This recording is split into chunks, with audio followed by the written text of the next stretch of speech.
Bien, vamos a comenzar con la clase y vamos a ir al texto. Y tenemos que continuar hablando acerca de los conductos. La anterior clase habíamos visto acerca de las rutas en el transporte pluvial. Habíamos visto también las rutas del transporte ferroviario aquí en Bolivia. Y aunque no parece, pero las rutas acuáticas están bien definidas aquí en Bolivia, ¿no? Hay bastantes ríos y puertos que figuran en los mapas, ¿no? Bastantes ríos navegables y también existe transporte de personas, mercadería y diferentes cosas a través de los ríos. Entonces eso es muy bueno. Recuerden que cualquier tipo de transporte siempre favorece de alguna forma el comercio y eso está muy bien. Bien, vamos a ver el texto. Voy a compartir. ¿Pueden ver el texto, jóvenes? Sí. Bien. Sí, sí. Dice Benje, Transporte por tuberías. Vamos a leer este primer párrafo. ¿Sí? A ver, Vanessa, ¿tú puedes leerlo, este párrafo, por favor?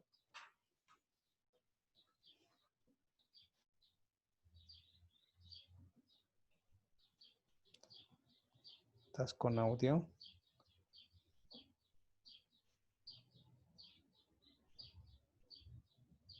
Creo que está sin audio. Betsy, ¿tú puedes leerlo, por favor?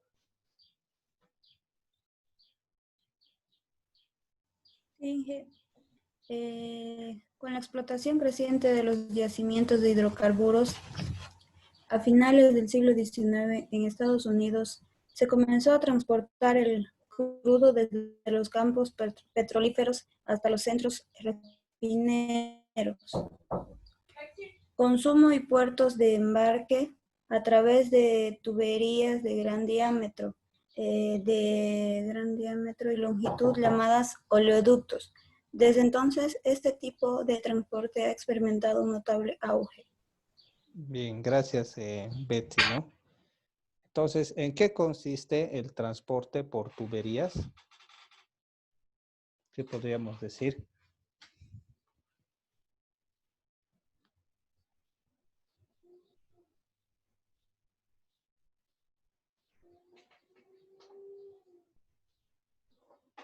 ¿Qué consiste el transporte por tuberías?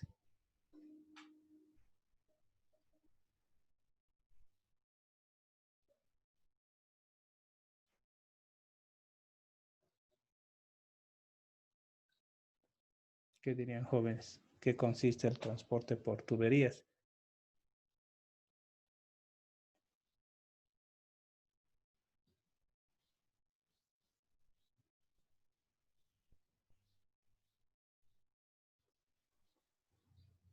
que por ductos de gran diámetro se transporta lo que es el crudo. Sí, porque Inge, veamos, sería un... bien, gracias. Veamos lo que pasa acá, ¿no? Aquí Bolivia utiliza también las tuberías para transportar, para comprar y para vender hidrocarburos. Por ejemplo, ¿qué cosas compra Bolivia a través de tuberías?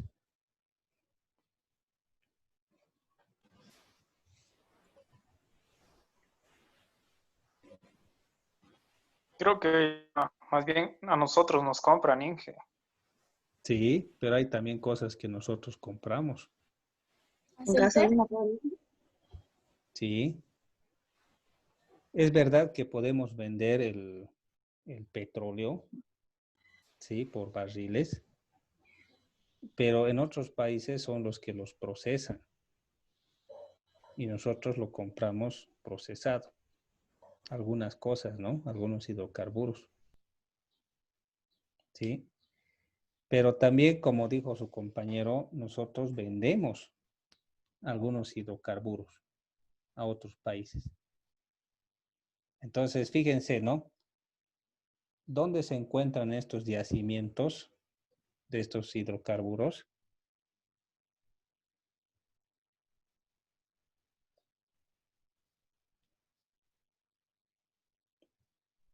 A ver, ¿dónde Se está? refiere, Inge, a los yacimientos que tenemos acá en Bolivia. Claro. ¿Dónde están? Tarija, Tarija, Gran Chaco. Bajo la tierra, el ingeniero de ahí se saca, ¿no? Como el gas, sacamos. Sí. Es lógico, ¿no? Que está- Entonces se encuentran, por ejemplo, en Santa Cruz, en Tarija y en varios lugares distantes. En el YPFB. No, YPFB es la planta procesadora, ¿no? Ahí es donde se refina el crudo y demás, ¿no? Se sacan algunos hidrocarburos, pero no todos, ¿no? Entonces, por ejemplo, algunos se sacan en la parte del trópico y otros en el Chaco, ¿no? Entonces, si tuviéramos que utilizar camiones cisternas que son de 40,000 litros máximo, se tendrían que hacer muchos viajes por tierra para poder transportar esto, pero no resulta muy práctico. Así que el utilizar tuberías permite que se pueda hacer un transporte y un abastecimiento continuo, lo cual ahorra mucho dinero, ¿sí? Comparado a los costos de los fletes de transporte y demás, las tuberías podrían ahorrar bastante. Entonces, por eso que este sistema de transporte ha ido teniendo auge, especialmente en países que venden y compran hidrocarburos, ¿sí? Porque estos yacimientos se encuentran en diferentes lugares y la planta donde se los tiene que refinar no siempre está cerca, ¿sí? Además son costosas. Entonces transportan los hidrocarburos por medio de estas tuberías a las plantas refinadoras y lo empiezan a procesar. Y el producto también se puede transportar a través de tuberías para la venta, ¿sí? Entonces, en eso consiste el transporte por tuberías. Ahora, yo les pregunto, ¿ustedes creen que la economía boliviana depende en gran manera de la venta de estos hidrocarburos por tubería? Sí, Sí, Sí, del gas. Ahora, si no hubiera esto, ¿qué pasaría? la economía se va al suelo. no hubiera habido lo que es No el hubiera crecimiento ingresos, también. Inge. Ujú. Gasolina. Inge. Entonces, fíjense, este tipo de transporte genera recursos. Basta que se corte, ya es como un bloqueo, ¿no? Pérdida. O sea que mientras más se transporte y más se comercialice esto, entonces va directamente relacionado a crecimiento económico, ¿sí? Ahora, muchas veces estas tuberías que recorren grandes distancias pueden ser superficiales, submarinos o subterráneos. Y cada cierta distancia hay estaciones de distribución, impulsión o bombeo, o también lo que se llama ventosas, ¿no? Que eliminan el aire que se puede acumular, en fin, ¿no? Entonces se llega a una estación, se elimina el aire que está de más y se lo vuelve a impulsar con fuerza, ¿no? Hacia la otra estación. Y de esa forma el hidrocarburo puede ir viajando, ¿no? Muchos kilómetros hasta llegar a su destino, ¿sí? Entonces es algo que ha sido innovador en los Estados Unidos, lo cual reporta en muchos beneficios, ¿no?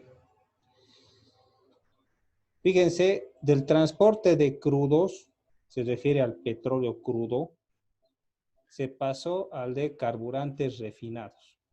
Para carbonados, carburantes refinados está el fuel oil, que es el combustible para aviones, y la gasolina, diésel, queroseno y otro tipo de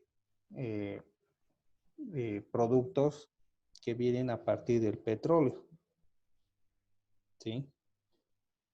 Entonces, se ha visto que esta es una forma muy eficiente de poder transportar. Bien. Ahora, fíjense que estas tuberías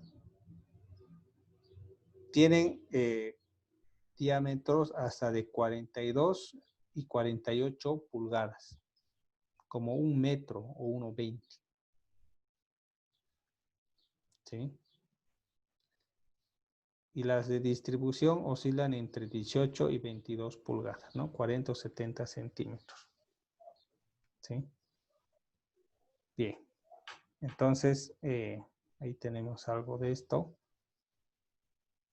Vamos a ir a diferenciar los tipos de ductos que hay. A ver, el inciso A, ¿qué es ducto? A ver, Pablo, ¿puedes leer qué es ducto? Ducto es una tubería para el transporte de crudo o gas natural entre dos puntos, ya sea tierra adentro o tierra afuera. Bien, esto es lo que es un ducto. O sea, una tubería para el transporte de crudo, se refiere al petróleo o gas, de un punto A a un punto B. Bien, ahora veamos lo que es un ducto de transmisión. A ver, César, ¿puedes leerlo? Está bien, Inge. Ducto de transmisión. Red de ductos que distribuye gas natural de una estación terrestre vía estaciones de compresión a centros de almacenamiento o puntos de distribución. Bien. Entonces, la diferencia entre ducto de transmisión y ducto, ¿cuál sería? Que el otro se comprime para Claro. transportarlo. Bien.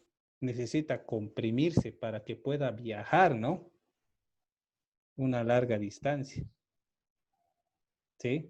Ustedes han debido ver que las estaciones de gas, los surtidores que cargan gas para los autos, tienen una red matriz que les abastece del gas, ¿no es cierto? Y tienen una compresora. Entonces reciben el gas, lo almacenan en un tanque y lo comprimen.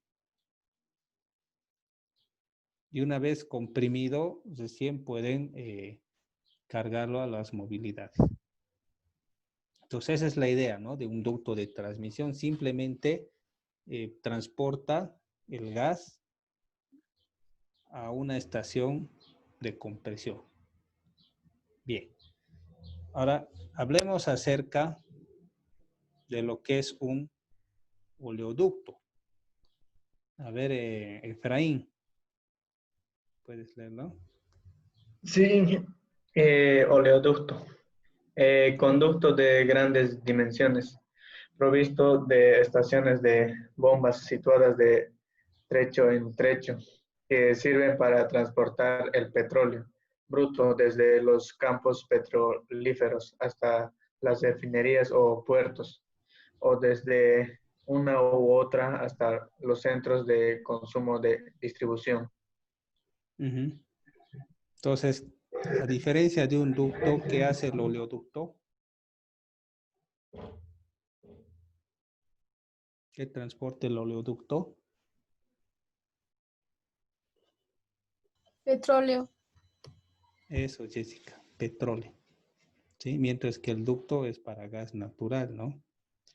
Y fíjense que cuando también transportamos petróleo, necesitamos estaciones de bombeo, donde llega, se quita el aire, se lo vuelve a impulsar para que siga viajando. Y generalmente son conductos de grandes dimensiones. Habíamos visto que varían entre 1 a 1,20 metros su diámetro. Bien, hablemos acerca de los poliductos. ¿Sí? A ver, Eric, Brian, léelo, por favor.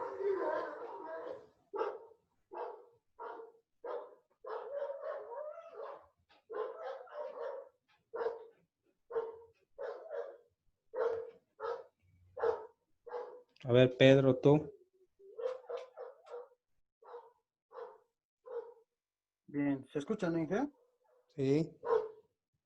Conducto de tubería de grandes dimensiones, provisto de estaciones de bombas situadas de trecho en trecho, que sirve para transportar refinados de petróleo desde las refinerías hasta los puertos o hasta los centros de consumo y distribución. Bien, entonces, ¿qué diríamos que es un poliducto?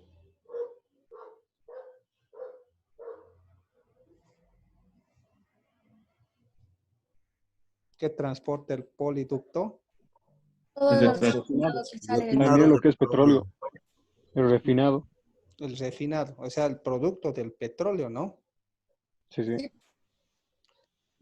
El oleoducto transporta el solo petróleo, petróleo. ¿no?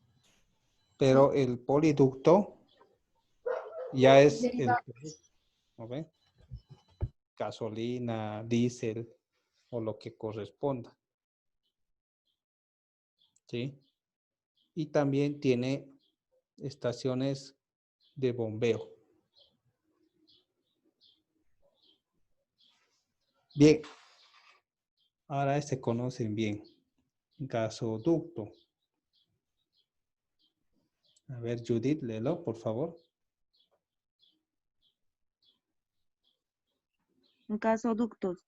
Tuberías de gran diámetro que sirve para transportar el gas natural y a veces el gas de hulla, desde el sitio donde se extrae o produce hasta los centros de distribución, de utilización o de transformación. Eso. Entonces, ¿qué transporta el gasoducto? Gas. Gas natural. Gas. Gas, ¿no? Desde el punto donde se extrae hasta los centros de distribución. O donde se va a transformarlo, ¿no? En otras cosas. Entonces, estamos viendo que dependiendo a lo que están transportando, estas tuberías tienen un nombre. Entonces, no es tubería nomás, ¿no? Sino es ducto, poliducto, gasoducto, oleoducto. Tenemos que empezar a utilizar la terminología que corresponde. Ingeniero, Así, una pregunta. dígame. Aquí hablamos de poliductos, ductos, es el material que están hechos. ¿De qué material? Porque he visto yo en algunos ductos que ya usan plásticos. Y hay Sí, poliductos. por ejemplo, la red de los gasoductos aquí en Cochabamba son una especie de tubería de supertubo de alta densidad amarillo. Y uno podría pensar de que es algo débil, pero si alguna vez han tenido ese material en las manos, se van a dar cuenta de que no es nada débil, ¿no? Es muy fuerte. Y estos oleoductos generalmente son metálicos, una aleación de aluminio. ¿Sí? Entonces, estos que tienen grandes diámetros generalmente son metálicos, de aluminio y demás, ¿no? Pero estos gasoductos están viniendo ya con plástico poliuretano de alta densidad amarillo. Y para agua se utiliza uno de menor densidad, pero es color azul. Han debido ver, ¿no?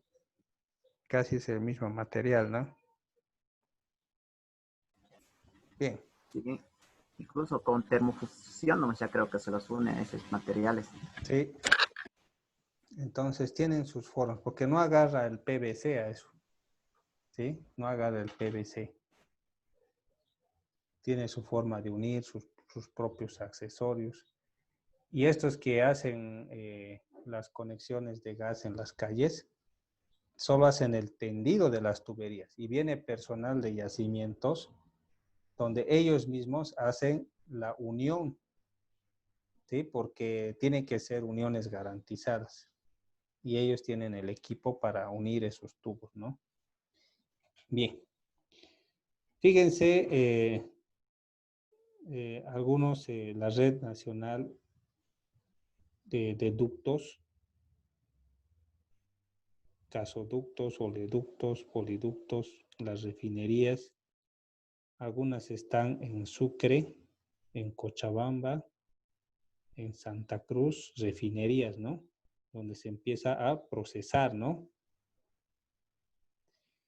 Y estos son los gasoductos, los que están en verde. Se vende gas al Brasil por Puerto Suárez y Corumbá, San Matías. El oleoducto es el rojo, se vende a Argentina, crudo. También lo mismo a Perú. Y el amarillo son los poliductos. Pero fíjense, el poliducto generalmente es para distribución nacional. No se compra, ¿no? Sino se distribuye. Entonces, ahí está la red de poliductos que existe para poder abastecer estos productos. Ahora, resulta lo mismo que se comercialice ese producto en el mismo país que vendiéndolo en el extranjero, porque al final estas refinerías ven a los mismos bolivianos como los compradores. Por ejemplo, el gas, la mayor parte del gas que se explota aquí en Bolivia, lo compran los mismos bolivianos. ¿Sí? Lo compran ellos mismos. Ellos mismos lo están comprando. Entonces, eso ocasiona también un movimiento económico, ¿no? Entonces, compran ese mismo gas y evitan comprar el GLP, que es mucho más costoso, y eso también genera economía. Entonces, ese es el sistema de ductos, oleoductos, poliductos, refinerías que existe aquí en el país.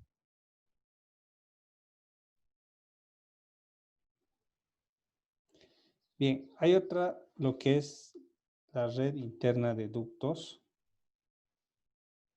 A ver, continuando a este E. A ver, este de acá, el F. Red interna de ductos. A ver, este de acá. ¿Puedes leerlo, Peter? Por favor.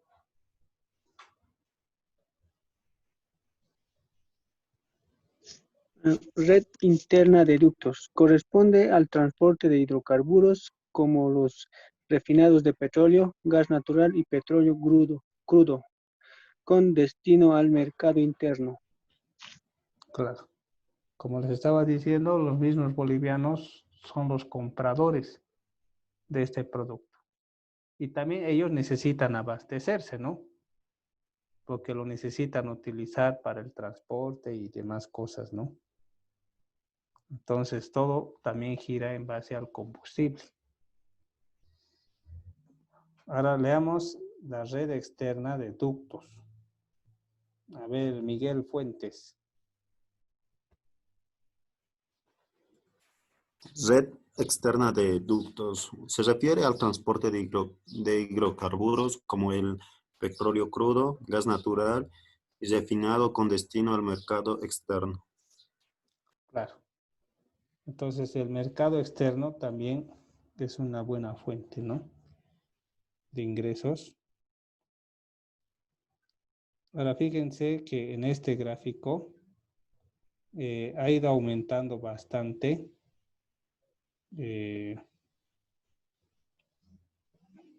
todo lo que tiene que ver con la venta, ¿no?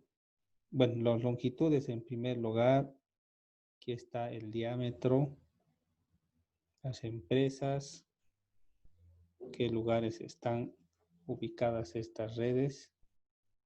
Aquí hay una tablita que muestra eso. También está otra tablita que no nos interesa mucho estos datos, pero sí muestran que hay una red organizada, ¿no?, para la distribución de los hidrocarburos.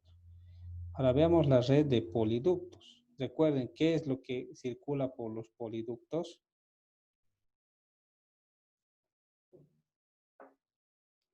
Todo lo que es refinado del petróleo. Eso es, todo lo que es refinado del petróleo. Entonces, eso es lo que por lo general está circulando, ¿no? Bien. Ahora fíjense en esta red, es un mercado interno, ¿sí? La Paz, Oruro, Cochabamba, Puerto Villarroel, ¿sí? Después viene Santa Cruz, Camiri, Sucre, Potosí y Tarija y Villamontes. Entonces, de esta forma se va abasteciendo el mercado, ¿sí?, interno. Porque los mismos bolivianos necesitan estos hidrocarburos para poder trabajar. Por ejemplo, en Puerto Villarroel y la región del trópico de Cochabamba, muchos utilizan los hidrocarburos para sus piscinas para la cría de peces, ¿no? Porque, claro, no es que esto los va a alimentar a los peces, pero esta gasolina y demás sirve para alimentar motores que oxigenan el agua de sus piscinas.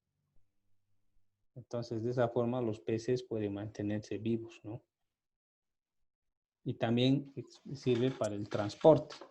Hay unas cientos, bueno, decenas y cientos de líneas de transporte de mototaxi y demás en el trópico y también en Santa Cruz, que dependen también de los hidrocarburos, ¿sí? Bien. Entonces, esta red de poliductos es necesaria. Ahí está un pequeño gráfico. En operación tenemos 1,469 kilómetros y 40 kilómetros en proceso, ¿no? En fin. Nos interesa mucho este detalle. Aquí hay algo sobre el sistema de transporte. Los lugares de donde se transporta, de qué punto a qué punto. Y eso genera un movimiento económico, ¿sí? Genera dinero. Entonces, fíjense, está organizado, ¿no? Es harto la inversión que se ha hecho para estos oleoductos. Ahora, veamos la red de los oleoductos.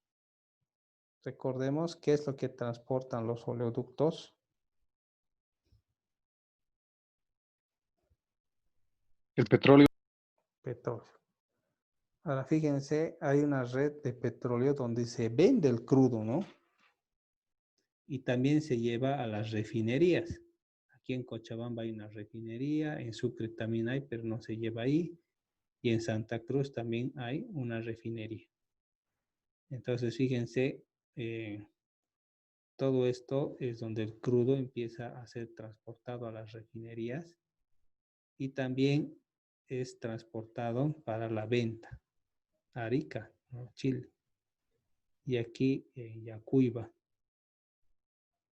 Entonces, toda esta red transporta el crudo para la venta también, ¿no? Y el proceso de refinación. Aquí hay para este año 2003 había en construcción, ¿no?, cierta cantidad, 50 kilómetros. Y más de 15 años después ya seguramente esta cantidad ha ido aumentando, ¿no? Bien. Aquí hay una pequeña tablita que muestra cómo está organizado todo esto.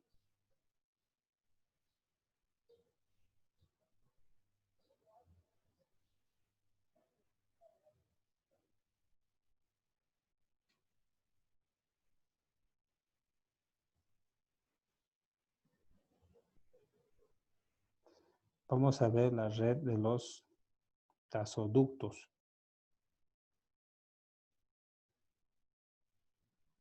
Fíjense por dónde se distribuye el gas.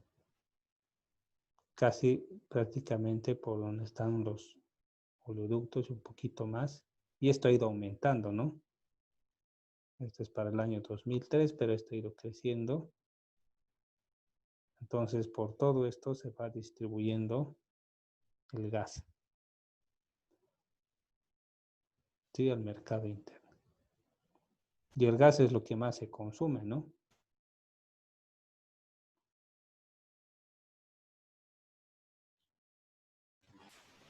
Es más económico. Sí, porque lo producen los bolivianos, ¿no? Y otros países están interesados en comprarlo porque es también económico, ¿no? Bien. Pasemos de lado a los gases y vayamos a lo que es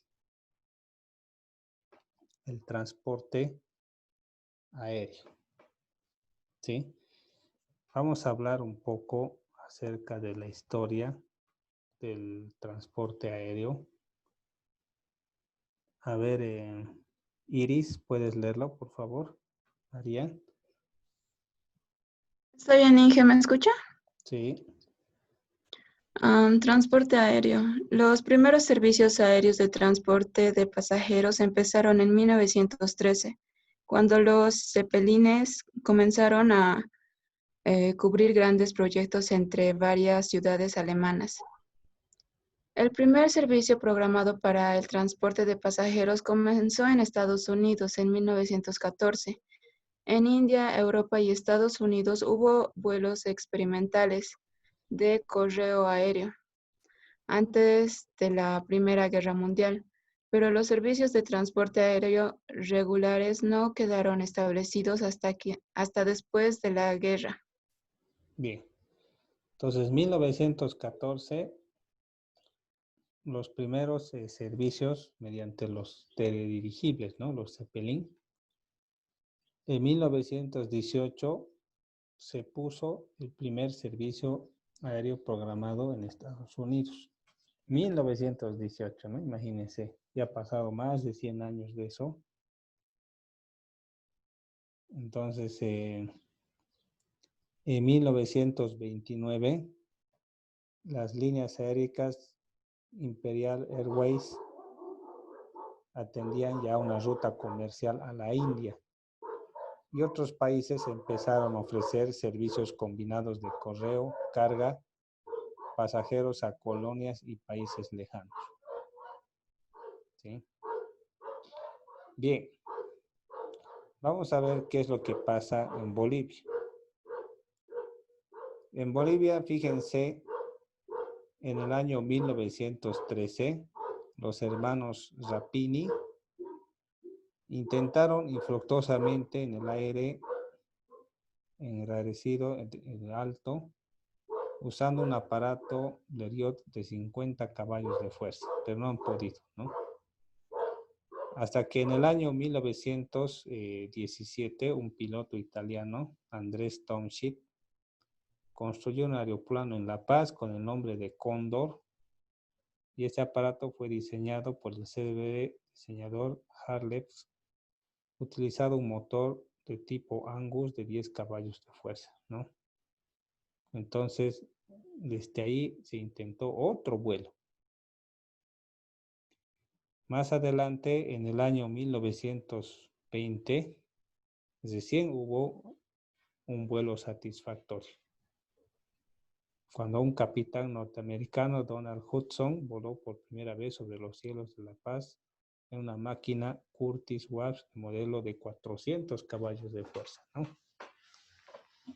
Entonces, ya desde ahí ya se empezaba la historia de la aviación en Bolivia. Bueno, la primera empresa que ha empezado a operar en Bolivia ha sido el Joint Aéreo Boliviano, que actualmente no existe, ¿sí? Ha sido una de las primeras aerolíneas civiles de América. Entonces, el LAB se fundó en el año 1925, ¿sí? Y a partir de ahí empezó el transporte aéreo. Bueno, después han empezado a aparecer otras empresas que también ya no existen, como Aerosur, que han empezado a hacer una ruta de vuelos nacionales. Fíjense los diferentes lugares: Santa Cruz, La Paz, Cochabamba, Sucre, Tarija, Potosí, Cobija, Trinidad. Y a las provincias como Guayaramerín, Yacuiba, San Ignacio, San Borja, Puerto Suárez y Santana del Yacuma, ¿no? Entonces, al principio no había pasajeros, después se ha ido bajando y se ha ido incrementando, ¿no? Los pasajeros.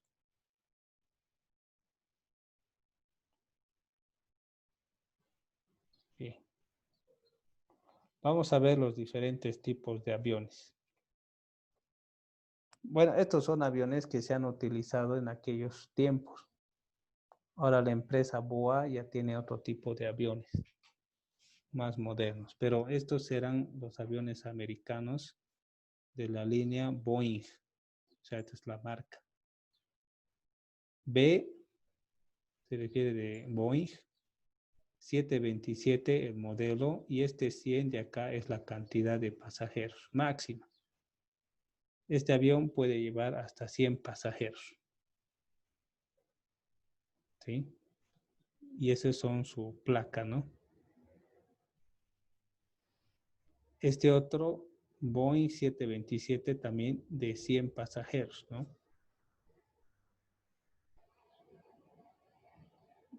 Después hay uno más grande. Es también un Boeing 727, pero de 200 pasajeros. Esta parte de aquí indica el número de pasajeros. Bien. Es otra aeronave, también Boeing 727, también de 200 pasajeros. Aquí hay otro 727 de 200 pasajeros.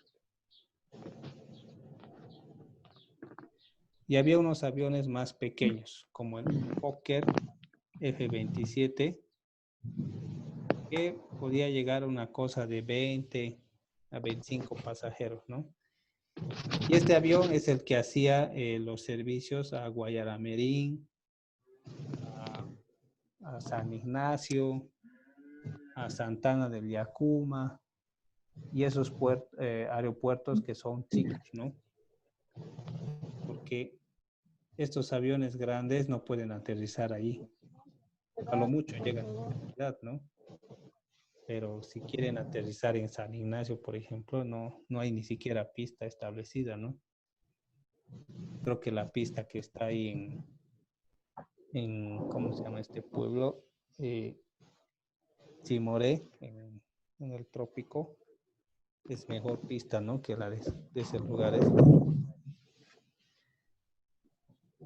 Después han aparecido aviones más modernos, pero de la línea Airbus. Y aviones europeos, ya no americanos. Este es el Airbus A310, su modelo, pero este lleva ya 300 pasajeros. O sea, es mucho más grande, ¿no? Puede llevar una mayor cantidad de gente. Hay otro Boeing también, la línea americana, Boeing 737, otro modelo, pero ya que también más cantidad, 300 pasajeros. Y estos de acá son los que pueden hacer vuelos desde Santa Cruz, Madrid, directo, ¿no? Porque son más grandes y tienen más capacidad, mientras que los otros no. A lo mucho pueden llegar Santa Cruz, Miami, ¿no? De ahí ya no van más. Bien, aquí hay otro avión, Boeing también, 727, pero 200.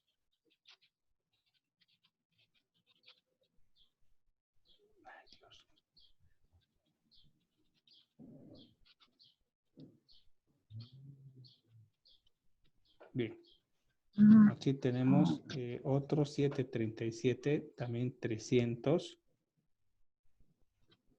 ¿Sí? Este avión que puede llevar hasta 300 personas. Este 727 de 100 pasajeros también. O sea, de hoy tenía una flota grande de aviones. Aquí hay un 767 que es otro tipo de avión, Boeing también, pero de 300 pasajeros. Este también puede viajar a Europa. ¿Sí? Aquí hay un 727 de 200 pasajeros que viaja a vuelos interdepartamentales. En fin, ¿no? Entonces, también otro tipo de líneas han empezado a trabajar en los aeropuertos. Por ejemplo, las líneas aéreas paraguayas, el transporte aeromilitar, el TAM, que también han empezado a hacerse un mercado, ¿no? ¿Sí? Entonces, también ha habido aviones privados que lo han utilizado empresas grandes como yacimientos y demás. Bien. A ver, deme un minuto, por favor.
Bien, jóvenes, continuemos. Entonces, a medida que ha ido pasando el tiempo, el transporte aéreo se ha vuelto un negocio, sí, que ha empezado a generar mucha economía. Ahora, ¿qué podría pasar si es que no existiera transporte aéreo? ¿Creen que de alguna forma podría verse afectada la economía nacional si es que no existiera transporte aéreo? Sí, se vería afectado debido a que no podría también transportar productos y tampoco la gente llegaría con el turismo. Eso, muy bien, ¿no? El turismo, por una parte. Las negociaciones, la importación de algunos productos, tanto de ida como de vuelta, y podría afectar de diferentes formas, ¿sí? Así que cualquier sistema de transporte que tenga estabilidad aquí en el medio genera economía. Entonces, también el transporte aéreo necesita una gran cantidad de gente que trabaje, no solo unos cuantos, y genera también fuentes de empleo. Y muchas veces es autosostenible esto. Entonces, genera bastante economía. Fíjense que a medida que el tiempo ha ido pasando, la gente ya ha empezado a acostumbrarse, ¿no? A este tipo de transportes y algunos hasta lo solicitan por el asunto del tiempo, ¿no?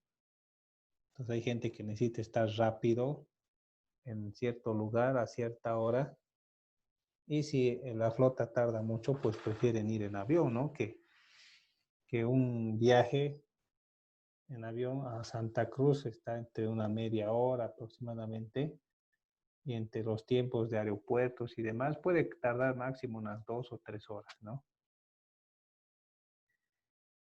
Entonces eso puede hacer una ida y una vuelta hasta en el día, ¿no? Si es preciso. Bien.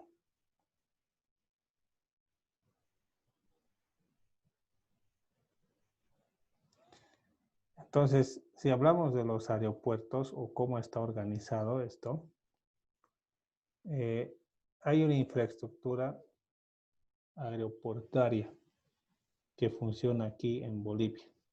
Bolivia dice que cuenta con 37 aeropuertos. Los principales son los que ya conocemos como el del Alto, el de Cochabamba, el de Santa Cruz. Sí, son los 3 aeropuertos más importantes.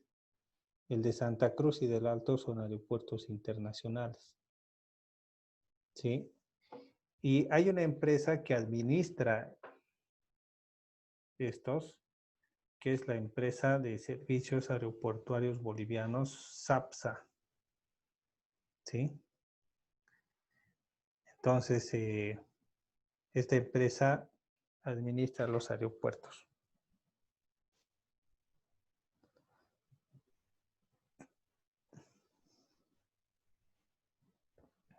Vamos a ver algunas rutas aéreas. La ruta troncal, fíjense, es esta que está en trazo línea punto. La ruta troncal es Santa Cruz, Cochabamba, La Paz. Generalmente la gente se mueve en esos 3 departamentos. Después está la ruta principal que está en trazo lleno, que es a Trinidad, La Paz, ni siquiera pasa por Oruro ni Potosí, ¿no? Directamente se va a Tarija. ¿Sí? Tarija, Cochabamba y Cochabamba, Puerto Suárez. ¿Sí? Entonces no se puede ir de Puerto Suárez, Trinidad, ¿no? Sino que necesariamente tiene que pasar por Cochabamba y de Cochabamba a Trinidad, o de Cochabamba puede ir a Riberalta. ¿Sí? Ahora hay también la ruta secundaria que van los aviones pequeños, así como el Fokker y otros más chiquitos, el TAM, que estos ya hacen una ruta más pequeña, ¿no? Como Santa Cruz, San Ignacio de Velasco, o puede ir a Yacuiba, o podría ir a Trinidad, Rurrenabaque, San Borja, o podrían ir a otros lados como Magdalena, San Ramón, San Joaquín, Guayaramerín, Riberalta, Cobija. ¿Sí? Entonces, es una ruta secundaria también que hay. Entonces, la gente se puede movilizar de acuerdo a estas escalas. ¿Sí? Entonces, más o menos ya está como definido todo lo que es el transporte aéreo, está establecido. Entonces, también el hecho de que los aviones puedan llegar a todos estos puntos hace posible de que se genere economía, comercio. Ahora, fíjense, las pistas de tierra están en triángulo, que son Rurrenabaque, San Borja, Magdalena, San Ramón, San Joaquín, Guayaramerín, Riberalta, San Ignacio de Velasco, Camiri, Yacuiba. Después hay lo que son las pistas ya pavimentados y están en círculo, ¿no? Cochabamba, Santa Cruz, Potosí y La Paz, ¿no? Un aeropuerto internacional hay ahí. Bien. Entonces, básicamente, esas son las rutas del transporte aéreo. Vamos a hablar un poco acerca de los aeropuertos. Hablamos del Aeropuerto Internacional de Birubiru. ¿Sí? Este dice que es el más moderno del país. La longitud de su pista es de 3 kilómetros. Bueno, Birubiru es más apropiado porque se encuentra a pocos metros del nivel del mar. A lo mucho a unos 200, 250 metros sobre el nivel del mar. Y eso es un dato importante porque la mayoría de los motores siempre tienen mejor rendimiento a nivel del mar. Pero cuando estamos en altura, como La Paz, ¿no? 3700, así. Entonces los motores tienen un menor rendimiento. Son como los jugadores de fútbol, ¿no? En altura no juegan bien, pero en nivel del mar juegan mejor, ¿no? Entonces lo mismo les pasa a los motores. Sí, los autos corren más rápido a nivel del mar, pero cuando están menos a una altura superior a los 3000 metros, su rendimiento se reduce en un 20%. ¿Sí?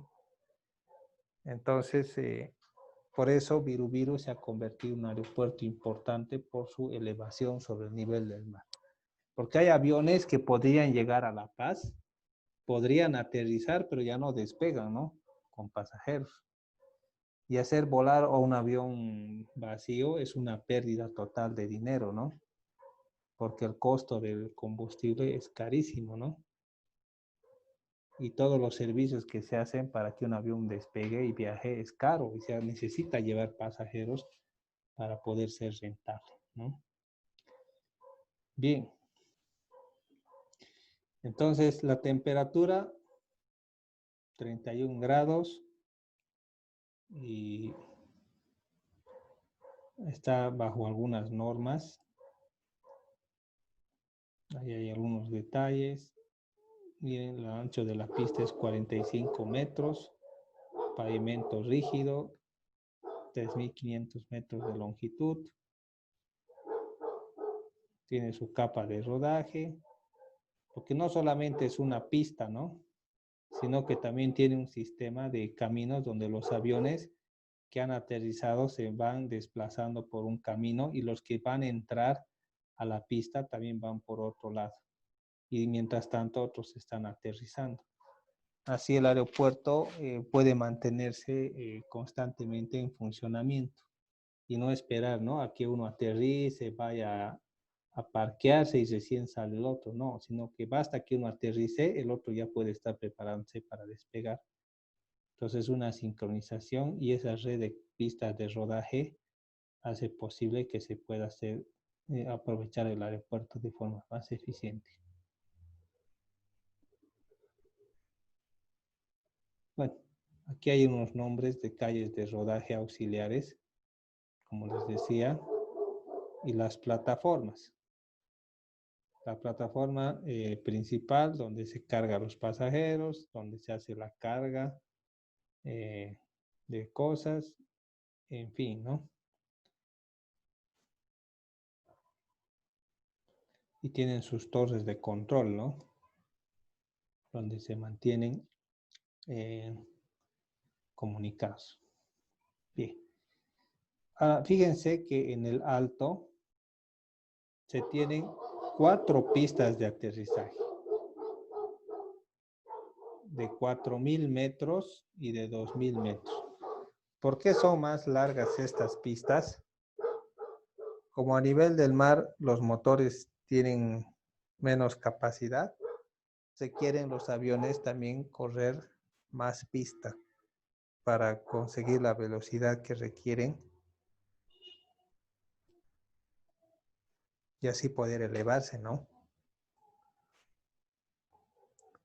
Entonces, aunque es un aeropuerto internacional, pero requiere más pista por el asunto de la altura, ¿no? Fíjense, este aeropuerto del Alto se encuentra a una elevación de 4.000 metros sobre el nivel del mar. O sea, está bastante alto, ¿no? Aquí creo que tenemos un dato sobre Viru.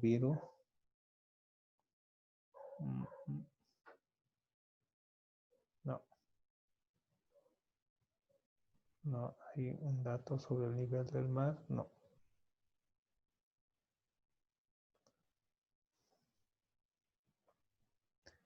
Bien. 16 grados centígrados la temperatura. Una pista, las 4 pistas están acá. Tienen 2 pistas de tierra de 2.000 metros que también funcionan. Y el ancho son de 46 metros y las de tierra de 30 metros. Esas son las pistas de aterrizaje. Hay también las pistas de rodaje, donde los autos van haciendo, los aviones van haciendo tránsito después de aterrizar y antes de despegar. Y tienen sus vías, ¿no?, para hacer tránsito. Y sus plataformas de carga, ¿no?, principal, carga y de servicio. También tienen sus torres de control que tienen su nomenclatura correspondiente, ¿no?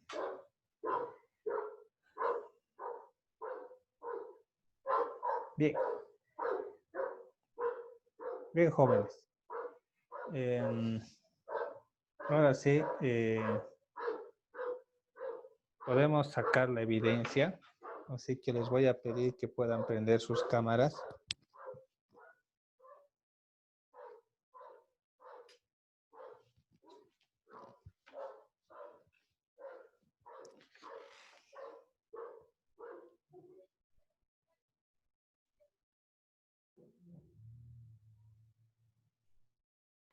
Quienes todavía no hayan puesto presente, pueden hacerlo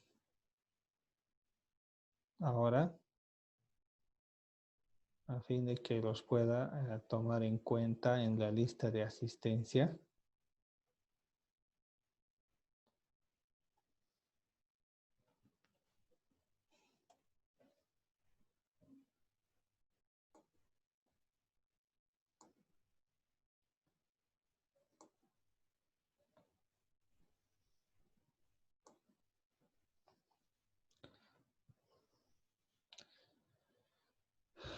Bien, jóvenes, ¿hay algo más pendiente?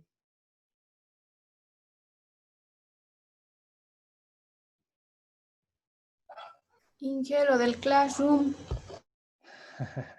A partir de este octubre vamos a trabajar, ¿sí?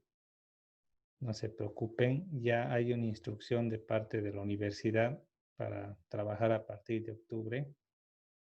Solo que han introducido algunas variaciones que se tienen que colocar en el Classroom que tengo que hacer, ¿no? Y todavía no las he terminado, así que a partir de octubre vamos a empezar a usar el Classroom, 1 de octubre. Y está definido eso por la universidad. Bien, ¿algo más, jóvenes?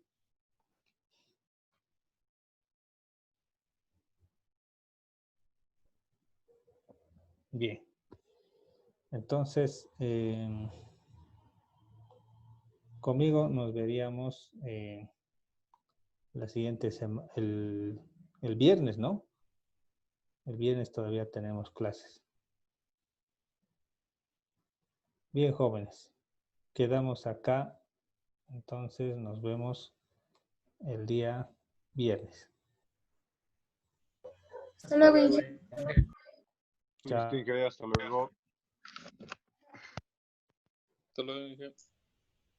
Luego, Inge.